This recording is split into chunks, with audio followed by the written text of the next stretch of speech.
오늘 하나님께서 우리에게 주시는 말씀은 누가복음 15장 1절부터 3절, 그리고 11절 후반부부터 32절까지 말씀입니다. 좀 깁니다. 누가복음 15장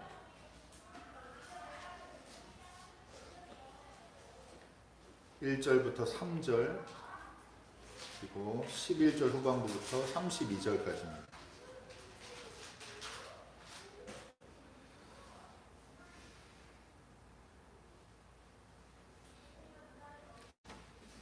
제가 읽겠습니다. 우리 화면 보시면서 또 찾은 성경 보시면서 함께 읽겠습니다. 세리들과 죄인들이 모두 예수의 말씀을 들으려고 그에게 가까이 몰려들었다. 바리새파 사람들과 율법학자들은 투덜거리며 말하였다. 이 사람이 죄인들을 맞아들이고 그들과 함께 음식을 먹는구나. 그래서 예수께서는 그들에게 이 비유를 말씀하셨다. 어떤 사람에게 아들이 둘 있는데 작은 아들이 아버지에게 말하기를 아버지, 재산 가운데서 내게 돌아올 몫을 내게 주십시오 하였다. 그래서 아버지는 살림을 두 아들에게 나누어 주었다. 며칠 뒤에 작은 아들은 제 것을 다 챙겨서 먼 지방으로 가서 거기서 방탕하게 살면서 그 재산을 낭비하였다. 그가 모든 것을 탕진했을 때에 그 지방에 크게 흉년이 들어서 그는 아주 궁핍하게 되었다. 그래서 그는 그 지방의 주민 가운데 한 사람을 찾아가서 몸을 의탁하였다. 그 사람은 그를 들로 보내서 돼지를 치게 하였다. 그는 돼지가 먹는 쥐염 열매라도 좀 먹고 배를 채우고 싶은 심정이었으나 그에게 먹을 것을 주는 사람이 없었다. 그제서야 그는 제정신이 들어서 이렇게 말하였다. 내 아버지의 그 많은 품꾼들에게는 먹을 것이 남아 도는데 나는 여기서 굶어 죽는구나. 내가 일어나 아버지에게 돌아가서 이렇게 말씀드려야 하겠다. 아버지, 내가 하늘과 아버지 앞에 죄를 지었습니다. 나는 더 이상 아버지의 아들이라고 불릴 자격이 없으니 나를 품꾼의 하나로 삼아 주십시오. 그는 일어나서 아버지에게로 갔다. 그가 아직도 먼 거리에 있는데 그의 아버지가 그를 보고 측은히 여겨서 달려가 그의 목을 껴안고 입을 맞추었다. 아들이 아버지에게 말하였다. 아버지, 내가 하늘과 아버지 앞에 죄를 지었습니다. 이제부터 나는 아버지의 아들이라고 불릴 자격이 없습니다. 그러나 아버지는 종들에게 말하였다. 어서 가장 좋은 옷을 꺼내서 그에게 입히고 손에 반지를 끼우고 발에 신을 신겨라. 그리고 살진 송아지를 끌어내다가 잡아라. 우리가 먹고 즐기자. 나의 이 아들은 죽었다가 살아났고 내가 잃었다가 되찾았다. 그래서 그들은 잔치를 벌였다. 그런데 큰아들이 밭에 있다가 돌아오는데 집에 가까이 이르렀을 때에 음악 소리와 춤추면서 노는 소리를 듣고 종 하나를 불러서 무슨 일인지를 물어보았다. 종이 그에게 말하였다. 아우님이 집에 돌아왔습니다. 건강한 몸으로 돌아온 것을 반겨서 주인 어른께서 살진 송아지를 잡으셨습니다. 큰아들은 화가 나서 집으로 들어가려고 하지 않았다. 아버지가 나와서 그를 달랬다. 그러나 그는 아버지에게 대답하였다. 나는 이렇게 여러 해를 두고 아버지를 섬기고 있고 아버지의 명령을 한 번도 어긴 일이 없는데 나에게는 친구들과 함께 즐기라고 염소 새끼 한 마리도 주신 일이 없습니다. 그런데 창녀들과 어울려서 아버지의 재산을 다 삼켜버린 이 아들이 오니까 그를 위해서는 살찐 송아지를 잡으셨습니다. 아버지가 그에게 말하였다. 얘야, 너는 늘 나와 함께 있으니 내가 가진 모든 것은 다 내 것이다. 그런데 너의 이 아우는 죽었다가 살아났고 내가 잃었다가 되찾았으니 즐기며 기뻐하는 것이 마땅하다. 이는 하나님의 말씀입니다. 하나님 감사합니다. 저 넘기는 거 주시고요. 오늘은 집으로 가는 길이란 제목으로 사순절 넷째 주일 말씀 은혜를 나누겠습니다. 충분히 지나는데 꽃샘추위로 아주 쌀쌀한 봄날입니다. 그래도 계속 비가 와서 그런지 미세먼지가 씻기고 아주 공기가 맑은데요.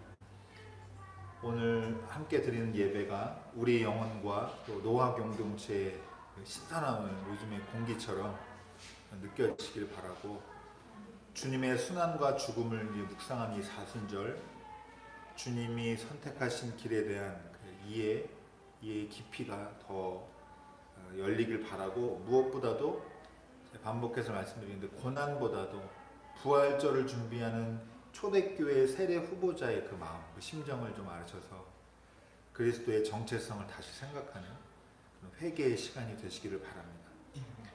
믿음이 새롭게 움트는 시작의 계절이 바로 이 사순절이 되기 바랍니다. 자, 우리 인사하고 시작하겠습니다. 우리 돌아보시면서 인사 바꿔보겠는데, 우리에게는 고향이 있습니다. 인사하겠습니다. 우리에게는 고향이 있습니다. 고양이가 아니라 고향입니다. 네. 우리에게는 고향이 있습니다. 오늘 탕자 이야기 볼 텐데요.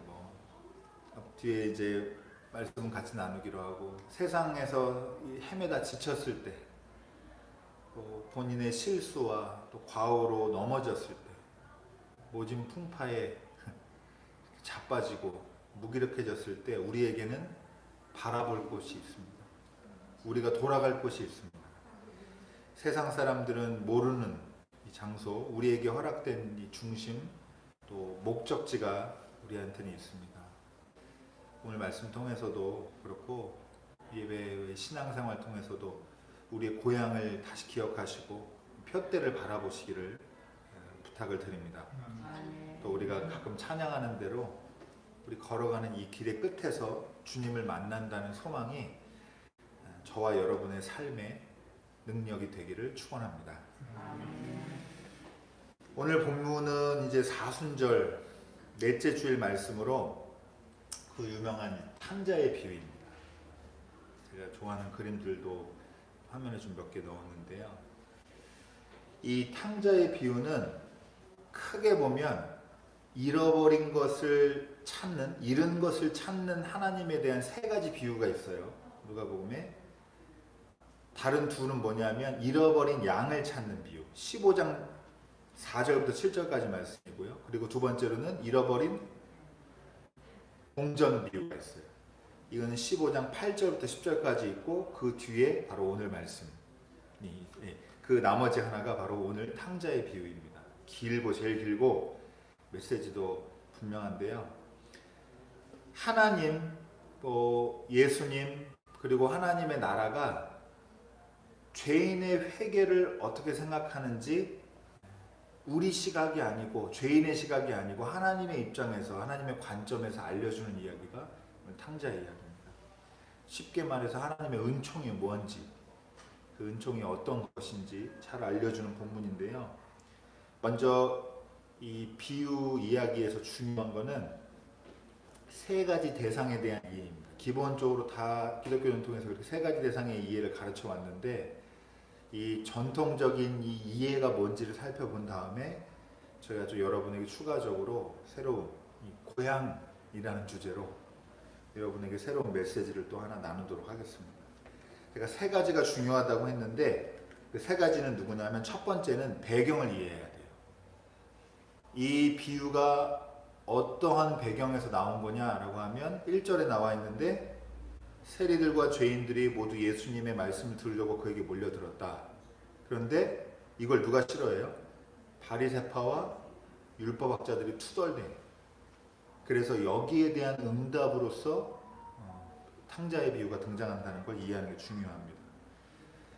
자신 스스로 의롭다고 생각하는 사람들이 들어야 할 이야기. 자신에 대한 확신을 갖는 것은 좋은 일입니다. 좋은 일인데, 자기에 대한 확신이 넘쳐서 다른 사람을 열등한 존재로, 그러니까 열등한 다른 존재를 만들어내고, 그리고 그 사람들 마음속에서나 사회에서, 공동체에서 배제하는 마음을 가지면 이건 아주 자기 자신에게도 사회에도 아주 좋지 못한 정말 강력한 독이 되기도 합니다. 여러분 요새도 많이 보실 수 있어요. 세상에서 더 열등한 존재를 만들고 어디에 들이지 못할 사람들을 다 이렇게 경계를 짓고 이런 마음 다시 한번 부탁드리는데 기독교인으로서 버리셔야 됩니다. 둘째로는 아버지를 이해하셔야 돼요. 하나님은 회개한 사람을 오늘 본문의 근거에서 말씀을 드리면 죽었다 살아온 아들, 그러니까 잃었다가 다시 찾은 존재로 하나님 생각하신다라는 걸 기억하시길 바라고요. 이게 중요한 게 뭐냐면 하나님 아버지의 이런 관점이 다른 세상의 모든 기준과 원칙들을 다 무력화시켜요. 이게 하나님 나라에서 중요한 포인트입니다. 그리고 마지막으로 셋째는 누구냐? 불평하는 큰아들입니다. 여러분 언뜻 보면은 이 큰아들이 앞에 이 배경이 되는 바리새인과 율법학자들과 비슷한 사람들 부류로 보일 수가 있는데 조금 다른 자의식을 가진 부류예요. 어떤 부류냐? 늘 억울한 사람들이에요. 아버지 곁에 있으면서도 늘 억울해요. 내가 참아주고 있어요. 지금 견뎌주고 있는 거예요. 이런 마음으로 아버지 집에 있는 이런 대상이 있습니다. 어쩌면은 요새 뭐 여러 가지 뭐 TV 틀면 뭐 심리적인 거 풀어내고 또 육아 같은 것도 이렇게 막 정신과 의사가 나와서 해설해주고 이런데 굉장히 막 분석해주고 이런 프로들이 많이 있는데 심리적으로 보면은 자기에 대한 욕구에 정직하지 못한 사람들이에요. 그러니까 나중에 결과적으로 부정적으로 어떤 모습이 보여지냐면 주체적으로 못 사는 거예요. 늘 그냥 어디에 그 본전 생각하면서 싸우면서 감정을 이렇게 사는 사람들. 이게 바로 그러니까 늘 갈증이 있죠. 삶에서 시원하지 않습니다. 이렇게 세 가지 이해를 가지고 있고 이게 이 본문을 이해하는 데 중요한 메시지라고 기독교 전통에서 오랜 시간 동안 많이 가르쳐 왔습니다. 제가 몇 가지만 조금 더 포인트를 이해할 수 있도록 설명을 이 세 가지 중심으로 좀 전통적인 이해에 대해서 조금 더 말씀을 드릴게요. 여러분 세리들이 나오는데요. 세리가 죄인인데 대표적으로 세리를 뽑아서 지금 언급하고 있잖아요. 세리는 이때 당시에 예수님 당시 유대 사회에서 전통적으로 죄인이다, 못된 놈들이다 하면 전형이에요. 그래서 제일 누구랑 많이 비교가 되냐면 여러분 바리새인들이 이 복음서나 성경의 신약 성경에 부정적으로 나와 있지만 실제로 그 당시에는 존경받는 사람들이라고 제가 몇 번 말씀드렸어요. 이 사람들이 경건하게 살고 경건하게 살려고 애쓰기 때문에 굉장히 존경받는 사람들인데 바리새파 사람들이랑 이 세리들이 비교가 많이 돼요. 그래서 제가 어저께 말씀 묵상으로 보낸 거 읽어보신 분은 아시겠지만 예수님이 다른 곳에서 비유를 말씀하시는데 바리새파 사람이랑 세리랑 같이 성전에 기도하러 올라갔는데 기도가 다르다는 걸 보여주시죠. 세리가 나중에 어떻게 기도하면 어떻게가 아니라 그따구로 기도하냐면 네. 내가 세리 같지 않아서 감사합니다 이렇게 기도해요. 그죠? 기억나시죠? 세리는 어떻게 기도해요? 고개도 못 들어요. 하나님 내가 죄인입니다. 나를 불쌍히 여겨주십시오 하고 고개도 못 들어요. 그런데 예수님이 누구 기도가 하나님께 받아들였다고 말하고 계세요? 세리의 기도. 그러니까 예수님이 아주 강력하게 계속해서 말씀하시는 것 중에 하나가 외식하는 거 경계해야 된다는 것과 이렇게 자기 스스로 잘난 줄 아는 자기 스스로 의롭다고 생각하는 율법을 만들어 놓고 율법 안에서 자기 자신으로 스스로를 이렇게 합리화시키고 의롭다고 하고 높이는 사람들에 대해서 아주 강력한 메시지를 많이 던져주시는데 그때 이 바리새인들의 의로움의 반대편에 있는 사회적 시각에 있는 노인 사람들이 세리다 이 말입니다. 이렇게 경멸받는 존재들을 예수님이 다 불러 모아다가 그 사람들은 같이 밥도 먹고 잘 지내니까 투덜대는 거예요. 아니 예수님 좋은 알겠는데 당신 능력 있는 사람은 알겠는데 어떻게 저 따오 사람들을 데리고 와가지고 이런 얘기들을 하는 거죠. 제가 그래서 예전에도 한번 말씀드렸는데 여러분 교회에 새로운 신자가 많이 오면 좋으세요? 나쁘세요? 유혹하는 거 아닙니다. 편하게 말씀해 보세요. 좋죠? 아주 그래서 제가 그런 말씀 드렸는데 여러분 만약에 어느 날 교회에 등록하고 싶다고 이 의자도 모자라게 한 50명이 한꺼번에 왔어요. 근데 다 여러분 예를 들면 다 노숙인이에요. 그럼 어떻게 하실 거예요? 현실적인 고민들은 있지만 여러분 우리가 우리보다 밑에 사람으로 자꾸 사람을 만들어내면 안 돼요. 그건 반대로 얘기하면 내가 그 사람보다 낫다라고 하는 하나님 보시기에는 아무짝에 쓸모없는 그런 인식을 만들어내는데 땔감이 됩니다. 제가 극단적인 예를 드렸지만 자꾸 그렇게 어떤 부분을 성찰하시고 겸손하고 낮아질수록 그 마음가짐을 가지시기를 부탁을 드리겠습니다. 그 다음에 두 번째로요, 비유를 말씀하시는데 불평하는 이 사람들의 이야기를 듣고 예수님께서 비유를 말씀하시는데 한 아버지가 있고 큰 아들과 작은 아들 둘이 있어요. 그런데 작은 아들이 어떤 부탁을 하냐면 아버지가 생존해 있는데 아버지가 돌아가시지 않았는데 유산을 달라고 그래요. 이게 무슨 의미인지를 조금 더 기억하시는 게 좋은데 우리 가진 정서로는 잘 표현이 안 되는데요. 진짜 막장 폐륜 짓입니다. 크게 생각하면 두 가지가 있는데 하나는 유산이라는 거는 여러분 나중에 유산이라고 단어 검색해 보세요. 유산은 죽은 다음에 받는 재산. 살아계신데 유산을 달라고 그러는 거는 아버지를 죽은 셈 치는 거랑 다르지 않단 말이죠. 근데 이때 사회가 어떤 사회냐? 요새도 뭐 가부장적이다 사회 바꾸자 이런 얘기 많이 사회 곳곳에서 많이 하는데 유대의 이 예수님 당시 사회에서는 진짜 가부장적인 사회란 말이죠. 여성은 인원수에도 안 넣는. 우리가 교회 인원수 할 때 애들 늘 가막 고민되잖아요. 예배 인원에. 그런 것처럼 여자를 그렇게 넣어야 되냐 말아야 되냐 이런 인식이 있는 사회에서 가족 공동체의 가장 우두머리인 아버지가 있는데 그 아버지를 죽은 셈 치는 건 아버지에 대한 굉장히 모욕이고 더 문제가 있어요. 더 문제가 뭐냐면 여러분 그거 아시면 좋겠는데 여러분 유대인들한테 땅은 특별해요. 구약에 뭐라고 되어 있냐면 땅은 누구 거라고 했어요? 하나님의 거예요. 땅은 하나님의 거예요. 그래서 뭘 하면 안 돼요?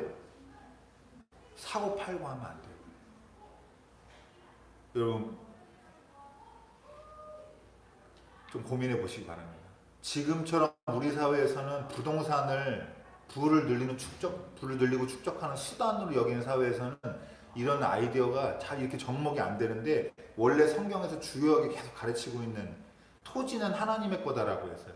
그래서 토지를 어떤 가족이 받는다. 그건 무슨 말이냐? 하나님이 그 가족 공동체에 대대로 선물로 준 거예요. 그래서 팔면 안 돼요.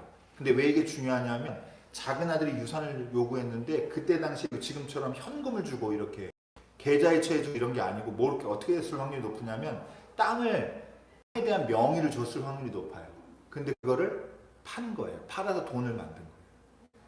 그러니까 나중에 여러분 아버지한테 찾아와서 회개하면서 뭐라고 얘기해요? 내가 하늘과 아버지에게 죄를 졌습니다. 그러는데 첫 번째 하늘에 죄를 졌다는 게 그 말이에요.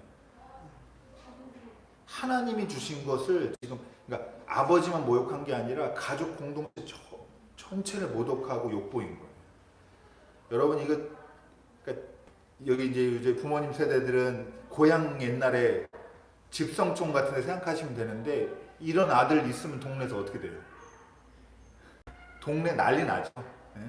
누구 집에 둘째 아들이 아버지 살아있는데 재산 달라고 해가지고 우리가 그렇게 정말 금과 옥조로 여기는 그 땅 권리 팔아가지고 돈 받아가지고 나가가지고 먼 나라 가지고 이웃 나라 가서 방탕하게 살다가 탕진했다더라. 이런 소문 들리면은 이거 동네 수치고 가족 공동체에 그리고 아버지에게 굉장한 모욕이라는 거지.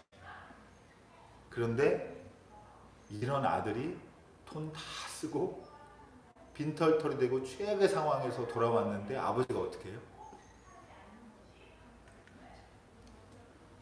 멀리서 보고 있다가 달려나가가지고 이 아들을 맞아줍니다.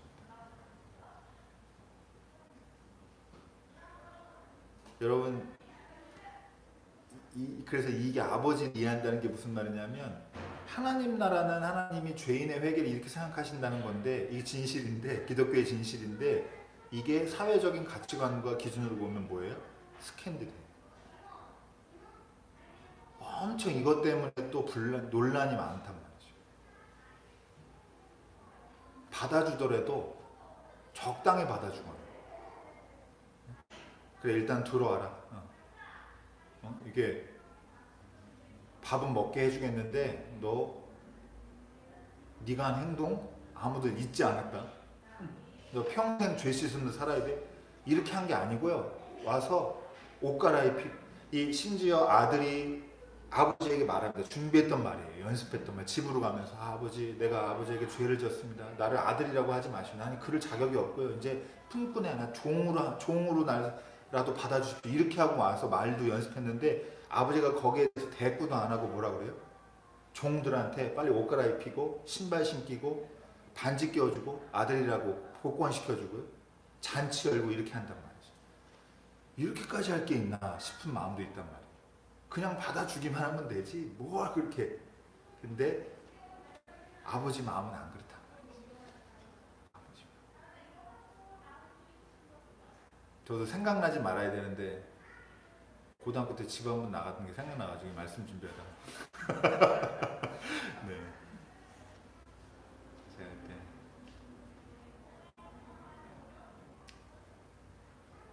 아버지 마음은 그렇다 이 말입니다. 우리가 세상 사람들의 또 세상 훈육적인 가치관에서도 그래요. 어떻게 보면은 오 박사님은 이러면 안 된다 그럴 수도 있어요. 이러면 버릇 나빠집니다 라고 할 수도 있어요. 근데 하나님 나라의 아버지는 안 그렇다는 거지. 돌아오는 아들은 그냥 셈 치고 잃어버렸다 찾은 셈 치고 이렇게 격하게 묻지도 따지지도 않고 이렇게 받아주는 게 하나님 나라다라고 하는 거예요. 그리고 마지막으로 이제 큰아들 있는데요. 이 아버지와 큰아들 관계를 가만히 생각해 보면 또 저희가 은혜를 같이 받을 게 있는데, 은혜를 나눌 게 있는데, 이 작은 아들이 그렇게 허랑방탕하게 돈을 다 썼는데 이게 이제 비유랑 근데 이렇게 안 좋은 일은 겹쳐서 오잖아요. 자기가 돈을 딱 다 끊기고 나니까 마침 그 동네에 흉년이 들었어요.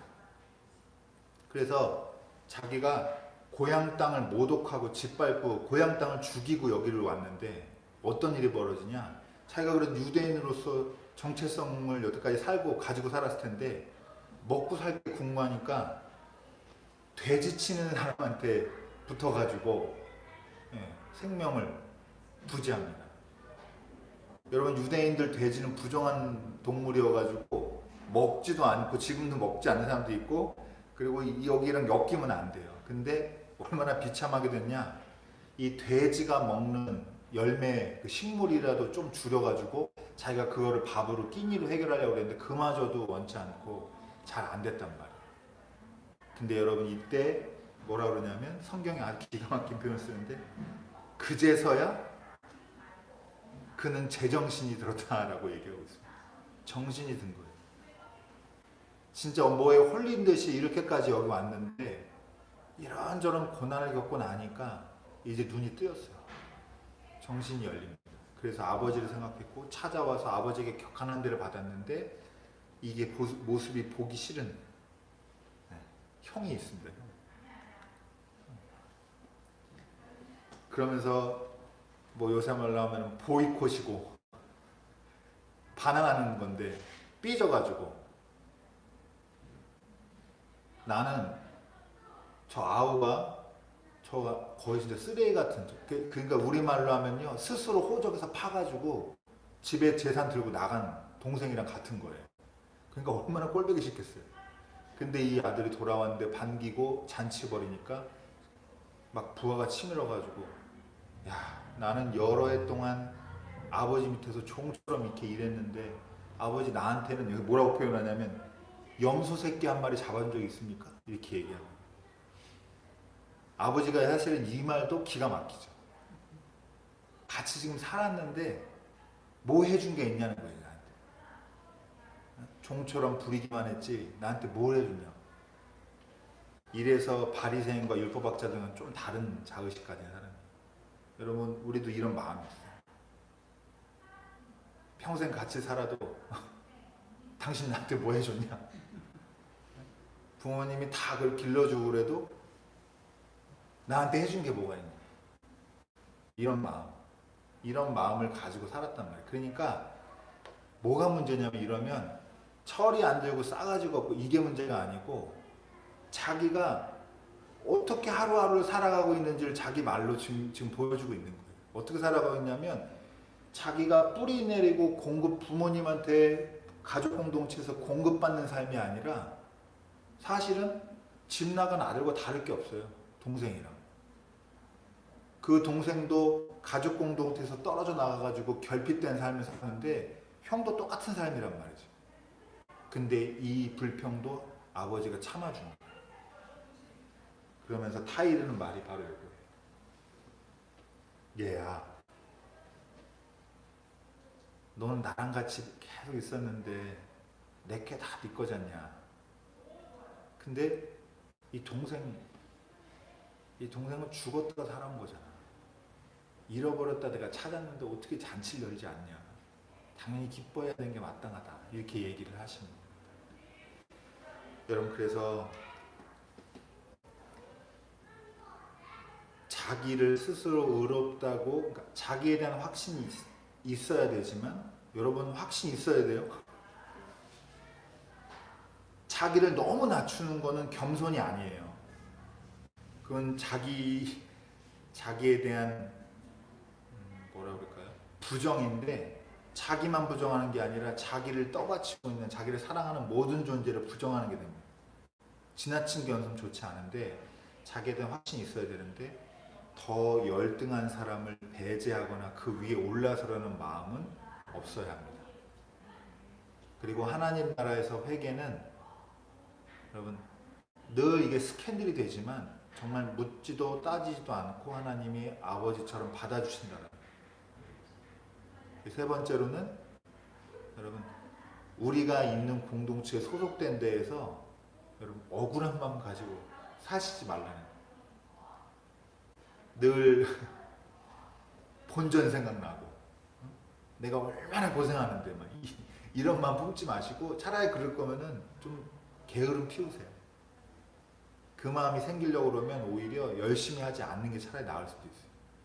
이렇게 세 가지 이런 것들을 기본적으로 아시고 제가 이제 말씀 마치면서 오늘 새로운 말씀 하나 드리도록 하겠습니다. 사실은 이 말씀은 요즘처럼 사회 그 기반 공동체가 없는 상황에서 이 몇 가지 공동체가 기반인 사회를 바탕으로 전제로 한 이 비유는 사실 저희가 와닿지 않는 면이 많이 있을 수, 현대로 갈수록 더 그럴 거예요. 그런데 여러분 공동체에서 나간다는 게 가장 큰 형벌이고 가장 큰 저주였던 시절에 벌어진 일이고, 근데 그렇게 그거를 남의 손에 의해서 억지로 한 게 아니라 자발적으로 그렇게 한 인간에 대해서 하나님 나라가 그래도 돌아오기만 한다면 받아준다는 거예요. 여러분 이걸 통해서 저희가 이 고향이라는 걸 한번 좀 생각해 봐야 되는데요. 여러분 많은 사람들이 고향 없는 사람처럼 많이 살아요. 뭐 고향이 없는 사람처럼 산다는 거는 내가 고향을 떠나왔고 그런 얘기가 아니고, 아 내가 고향에 있었는데 뭐 댐 만들면서 물에 잠겼다 이런 얘기가 아니고요. 애초에 고향이 없었던 것처럼 사는 사람들이 많단 말이에요. 어떤 거에도 정체성을 뿌리를 내리지 못하고 어떤 데도 자기 삶의 근본이라고 여기는 그런 어떤 지점이 하나도 없이 그냥 어느 날 갑자기 요새 말로 갑툭튀한 것처럼 세상 살아가는 사람들이 많이 있습니다. 현대인들이 많이 겪는 문제, 뿌리가 없는 이 세대 많이 예측이 됐고 자본주의 사회에서. 그러니까 여러분 이 사람들이 뭐 다른 말로 하면은 아버지가 돌아가셔서 어머니가 돌아가셔서 없다 이게 아니고 애초에 아버지 어머니가 없던 것처럼 그런 마음가짐으로 사는 사람들이 있단 말이죠. 이건 다른 거예요. 다른 거예요. 고향이 없는 삶, 고향을 잃은 삶이라고 할 수 있는데, 여러분 이런 이렇게 뿌리가 없는 삶은 결핍이 예견되어 있고 결핍 뒤에는 파국이 예견되어 있습니다. 둘째 아들이 그걸 잘 보여줍니다. 왜냐하면 어디에 내가 관을 연결하고 계속해서 공급받는 게 있어야 되는데 이 관이 없다는 거는 가지고 있는 걸 소비하는 정도의 삶밖에 안 되는데 이 소비에는 끝이 있어요. 그렇기 때문에 여러분 우리가 어디엔가 우리의 중심을 두고 우리의 표대를 두고 하는 이게 필요한 건데 여러분 세상에 이렇게 할 만한 좋은 것들이 많이 있는데 우리 예배드린 우리는 이 관을 어디다 꼽은 사람들이에요? 하나님 나라 하나님에게 꼽은 사람이라는 거지. 요거를 잊지 마시길 바란다 라고 하는 게 제 입의 말씀입니다.